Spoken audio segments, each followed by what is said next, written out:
नौ महिना कोखमा राखे तिमीले भेट्टायो मलाई यो संसारमा बोकी जति कठिन परिस्थिति आए पनि हुन देउमा केही पनि माया र ममता मर्ने चोदुरीले तिम्रो साथ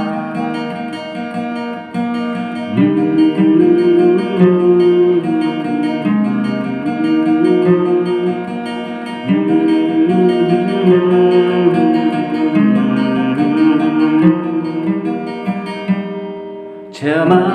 पाऊ आमा यदि मबाट गल्ती भए तिम्रो मायाको आवाज म साँझ सुन्न बाँचिरहे क्षमा पाऊ आमा यदि मबाट गल्ती भए तिम्रो मायाको आवाज म साँझ सुन्न बाँचिरहे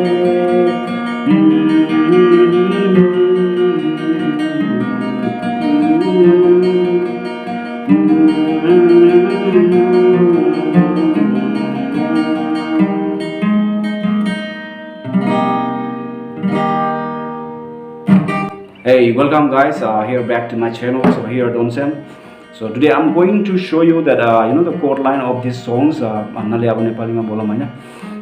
यो सङको कोड लाइन कस्तो छ भने एकदमै इजी छ हैन अनि मेलोडिज छ यो जुन आमा भन्ने टाइटलको सङ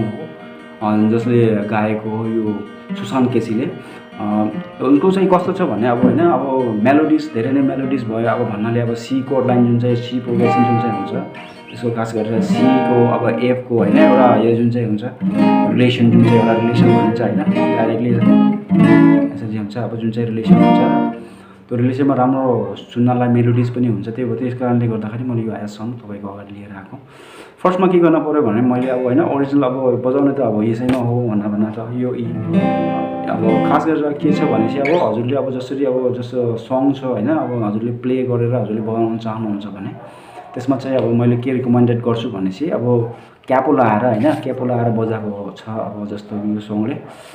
यो थर्ड यो जुन चाहिँ थर्ड फ्रेट हुन्छ थर्ड फ्रेटमा हामीले क्यापो लाउने स्ट्यान्डर्ड ट्युन लिएर हैन स्ट्यान्डर्ड ट्युन त हुनै पर्यो अब स्ट्यान्डर्ड ट्युन लिएर हजुरले थर्ड नम्बर फ्रेटमा अब क्यापो लाएर अब जुन चाहिँ कोड लाइन जस्तो छ भनेपछि अब यो हामीले अब युज गरिन्छ हामीले यो जुन चाहिँ अब हामीले यो भन्नाले यो फर्स्ट फ्रेट भनेर सोचौँ न हैन अब हामीले त अब किनभने यो क्यापो लगाएको छ अब फर्स्ट फ्रेट अब भनेर यो सोचिन्छ हैन यो फर्स्ट फ्रेट भइहाल्यो यो सेकेन्ड फ्रेट भइहाल्यो किनभने क्यापो लागिएको छ हामीले त्यसको लागि चाहिँ यो सेकेन्ड फ्रेट मैले सेकेन्ड आई मिन फर्स्ट फ्रेटमा यो सेकेन्ड स्ट्रिङलाई मैले रिकमेन्ड गर्छु यो हो सबभन्दा पहिला अनि त्यसपछि यो सेकेन्डको छोडेर अब हैन यो सी जुन चाहिँ छ हो यो सी हो हैन सी छ यो अब सीमा हामीले पक्रिने अब यसरी अब सी हो एक्चुअली सी कोड नै हो के तर अब यो चाहिँ माथिको छोडेर अब यो जस्ट त्यही नै हो सी पकाउँदाखेरि हजुरले सी जुन अब हजुरले क्याच गर्नुहुन्छ सी त्यो सी नै हो पकाएर यो क्याच गर्ने त्यसमा अब सी क्याच गरेको छ भने अब यो माथिको छोडेर हैन रिङ फिंगरलाई छोडेर अब यो दुईटा नै you have to hold this to only that string that is the third string and the second string of the first fret third I mean fourth string I mean fourth string you have to hold in the second fret यसरी भयो अब यति नै हो plucking त अब भन्नाले अब यसो छ यो चाहिँ अब यो माथि बजाएर हैन फोर्थ स्ट्रिङमा बजाएर अनि त्यसपछि second third second third second third second third second third second नै हो टाइमिङ यस्तो छ भने टाइमिङ मुभ गर्ने अब यो एफ भइहाल्यो हैन तपाईलाई थाहा छ यो एफ हो भनेर एफ सस हामीले लिन्छ हैन एफ सस यो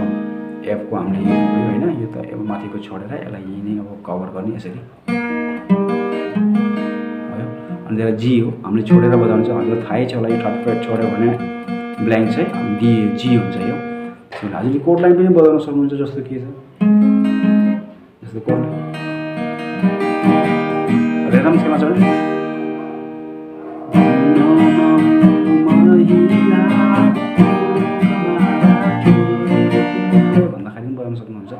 यसमा के भन्छ मेलोडी सुन्छ हैन टाइमिङ पनि यसमा राम्रै छ त्यसकारणले गर्दाखेरि मैले यो गरेको अब कोड लाइन तर छ हैन अब सङ कस्तो छ भने नौ नौ मही एफ अनि ब्ल्याङ्क माथिको छोडेर यसमा बजाउनु चाहिँ माथिको नै बजाउने डी स्ट्रिङलाई नै बजाउने हैन यसरी गरेर टाइमिङ चाहिँ एउटै हुन्छ नौ नौ महिना को राखे भन्दाखेरि चाहिँ जी सी एफ सी जी सरी मेरो यो माथिको बजेको छ हैन धेरै भयो अब हैन अब हजुरको अगाडि पनि ल्याउनलाई अब त्यस्तै हो समयले गर्दाखेरि म अलिक ढिलो ल्याउँदै गरेको छु तर म ल्याउने छु स्लोली गरेर नौ नौ महिना कोखमा राखी तिमीले भित्रायो यो संसारमा बोकी रिपिट नै हो यही सेम रिपिट हो यसरी हैन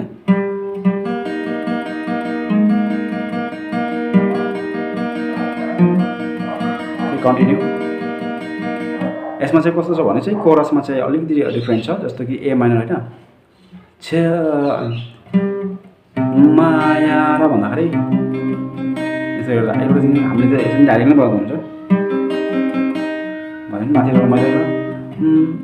माया र ममता ममता भन्दाखेरि जी ममता अब डाइरेक्ट नै बजाउन सक्नुहुन्छ र माया र ममता यसरी गर्दाखेरि चाहिँ अब फ्ल्यागिङ मैले यसरी पनि दिएको छु हैन माया र जी एफ फेरि रिपिट है जी एफ अब चाहिँ हामिङ छ सीमा सेम हो त अब है सरी जी सरी सी जी एफ फेरि जी जी भनेको ब्ल्याङ्क हो है सी हो भइहाल्यो सेकेन्ड फ्रेटमा फोर्थ स्ट्रिङ अन्त यो फिफ्थ थर्ड फिङ्गरमा जो चाहिँ फोर्थ स्ट्रिङ नै एफ भइहाल्छ अनि ब्ल्याङ्क चाहिँ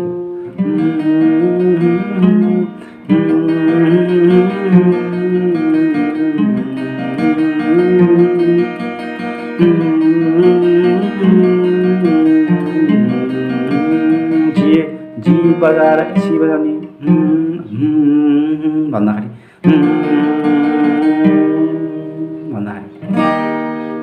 ओके गाइस त्यसमा चाहिँ हैन मेरो भिडियो पनि लङ हुँदैछ खास गरेर किन लङ भयो भने मलाई अलिक प्रब्लम हुन्छ हैन तपाईलाई पनि बोरिङ लाग्ला तपाईले कमेन्ट गर्न सक्नुहुन्छ यो हैन अब म जस्तो अब ट्युटोरियल अब जे सङ पनि अब मैले अब खास गरेर टाइम पाएँ भने मैले गरिदिन्छु हैन कतिपय रिक्वेस्ट आएको पनि थियो अब सङहरुको बारेमा म बजाउन मतलब I didn't have any time right now because I am doing solely but at least I just trying to समय दिन कोसिस गरिरहेको छु मैले त्यसको लागि चाहिँ माफ गरिदिनु होला that means then hotel I hope you can play this songs and keep enjoy, keep rocking, and then see you guys. Thanks for watching.